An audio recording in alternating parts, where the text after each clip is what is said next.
Alrighty guys, today's video we're going through my week 1 AFL finals predictions. Of course last week you probably saw my finals predictions where I went through all the games, but today we're going through the 4 games in more detail. Some of the things I'll say in the video will also change as well, and on top of that as well, we're going through how we went last week, we're going through the big calls for this week, and for those wondering where the scarves are, we're moving things around for the setup. The scarves are here. We'll see which ones stay. I feel like the Bulldogs one, as you can see right there, the only scarf that wanted to stay. We'll start off though for round 24, reviewing my tips, and I got a score of 5 out of 9. It actually was decent considering it was on the top 34%, and some of the games though weren't as good. I mean, the first game on the Friday night, I had struggles watching this one. It was all Collingwood, and it was from that first quarter that set them up to get that win. They won it by 70 points. I then tipped the Gold Coast Suns against North Melbourne. I really didn't see that Kangaroos having real many chances of winning this game. I just thought it would be one of those easy wins for Gold Coast. They got it done by 35 points. North playing finally a good game of footy, but now they don't get the number 1 draft pick. Next game between Hawthorn and Freo, another tip incorrect. I feel like given that this game was played at the MCG, a lot of people probably would have tipped the Hawks with the form that they beat them, but Dockers finishing the season off quite well. I tipped the Lions, of course, to beat the Saints, and yeah, not really too many surprises with that tip, although to be fair, we did make it close.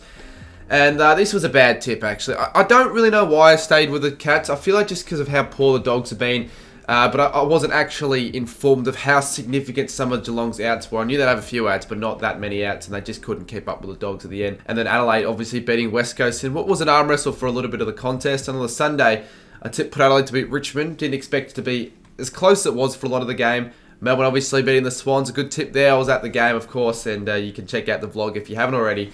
And then the upset with Carlton losing to GWS, putting them into the final. So yeah, those are my tips for round 24.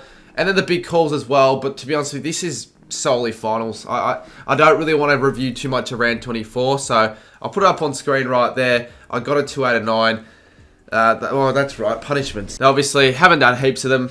Probably won't do all of them, but the one with the most likes this week is a Studi sub, order one, and if they don't have one, which obviously won't have one, I'll make one. So yeah, maybe a bit of an off-season idea for a weekly vlog or something like that. Yeah, I will change a few of the things that I said in my previous predictions video. I don't even know if I'll change the tips or not, but we'll be previewing the games in a little bit more detail. And we'll start off on the Thursday night between Collingwood and Melbourne in a couple of days' time. Obviously, aside from the security game, I'm looking forward to this game the most. I think there's a lot at stake for either side because you'd say that the winner would be premiership favourites, given the fact that they'll have a home final at the MCG, prelim final, couple weeks break, going into the grand final, hopefully in some good momentum. I think the winner of this game will play a granny, and it's really tough to tip. I'll be at this game, so I'm looking forward to watching hopefully a good game of footy. I expect it to be quite low scoring. Melbourne has actually put a lot of focus on their defence and contest, but the last 4 or 5 weeks, Melbourne have really conceded like 60 points on average, so I think it's going to be difficult for Collingwood to score. Given the fact it's going to be a wet game as well, I think Melbourne, if Collingwood allow Melbourne to just, get easy marks and defence through May and Lever, I think they're probably going to be more of a chance of winning the game. Collingwood, I know it's going to be difficult in the wet, but they're getting a couple key plays back. I know obviously the main in is Darcy Moore, and look, they're just going to have to run with speed. Last time Collingwood played Melbourne just blocked the corridor and found it too difficult for Collingwood to get actually efficiency inside 50 until the very end when it was too late. So if Melbourne can do that again, then I actually think that they're probably the side I'll tip in this game. I know in my finals predictions I want Melbourne, and I see it maybe still sticking that way. I know Collingwood have probably been the benchmark for most of the season, but in the last few weeks, it has sort of seen that they've been a bit vulnerable, the Pies. They're not the number 1 seed, I don't think. I think Melbourne have been timing their run a slight little bit better, and I just expect the D-Stars to step up in one of these games, Petrarca, Oliver, but particularly Max Gawn. I think it's Max Gawn's final series, and I think this is a game where he steps up against. I don't really know who's going to be Collingwood's ruckman if Cox is playing. It'll be wet though. I feel like a low-scoring game is going to happen in this one. And if Fritsch can get a few goals, it'd be very handy for Melbourne as well after coming back from the injury. But I'm going to tip the Ds. I'm going to stick with my Ds tip. I was very much considering changing because I do think that Collingwood are probably more likely to win. But I'm just liking the way the Ds are going about. A little bit under the radar, the fact that they got into this position in 4th. And I really do think they can win this game. But it's a tight one. But I'm going to go the Ds. And I'm hoping it's going to be another close game.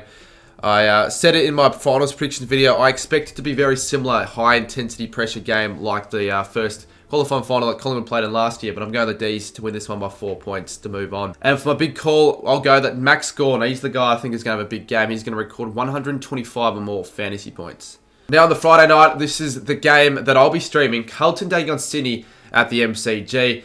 Now, looking forward to seeing Carlton finally in finals footy. They deserve to be in it because they're a big powerhouse Victorian side that the fans are so derived from success and any chance of playing in finals. A lot of Carlton fans I know haven't even seen their side play in a finals game, so it's good that they're finally in the finals against the Swans outfit who have been in finals quite often, to be fair. So that's sort of, if there's any advantage I can give towards the Swans, it'd be the fact that they've got the finals experience. Carlton only have like a couple of players really that have played finals. Really, aside from the fact that the Swans would have the more finals experience, Carlton are just playing the better footy.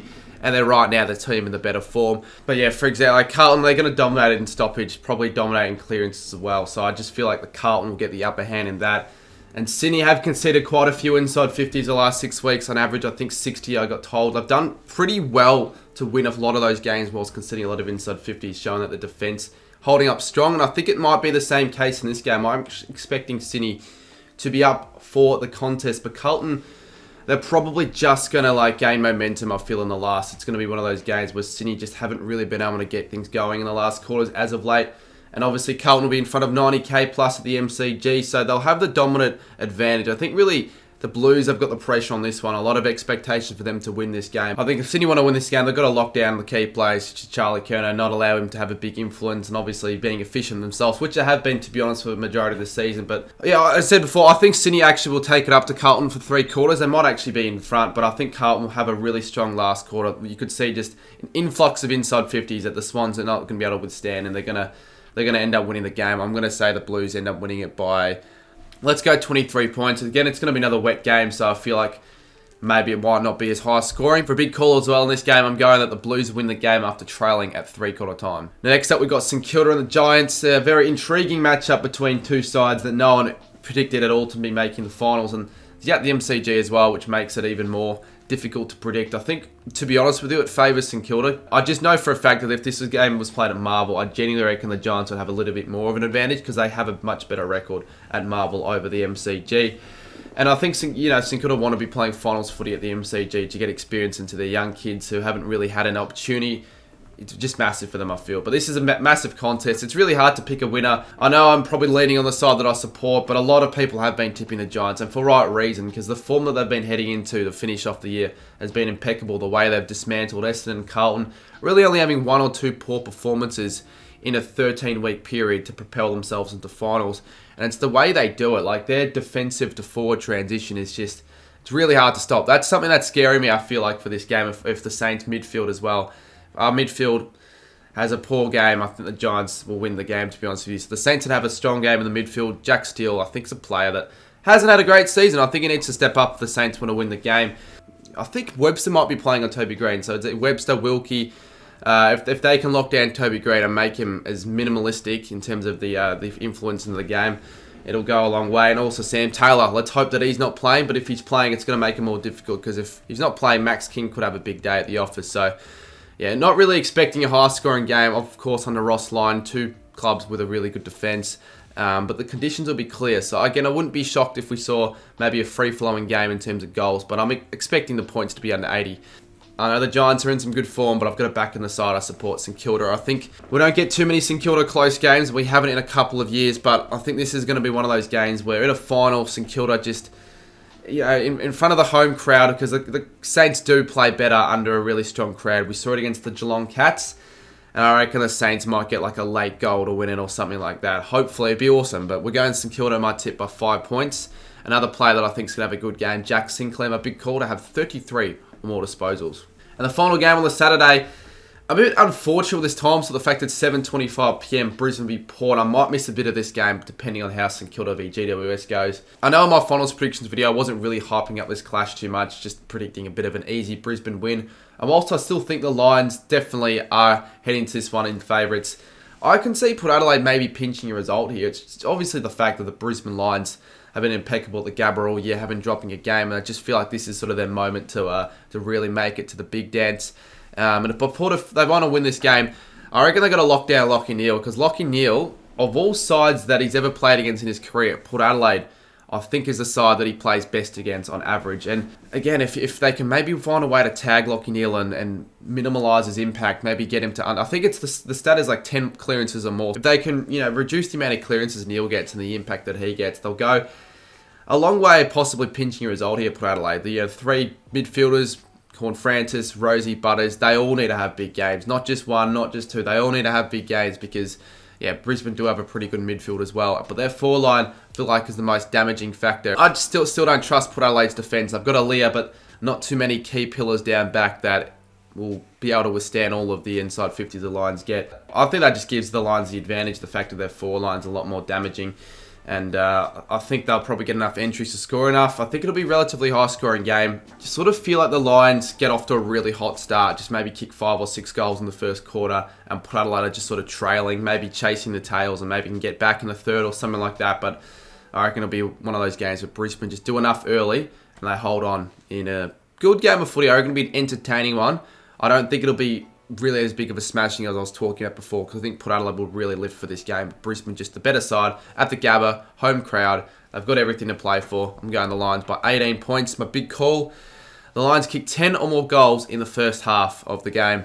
Alrighty, that wraps up my finals tips. So we got the 4 games in more detail as well. Melbourne by, what was it, like 4 points? Carlton, St Kilda, and Brisbane. There we go. We got someone with a 9. Wow. Go Magpies scored a 9 in round 24 with a few people scoring 8, including Ryder Henchy and Xavier as well. So that rounds out the home and away season for tipping.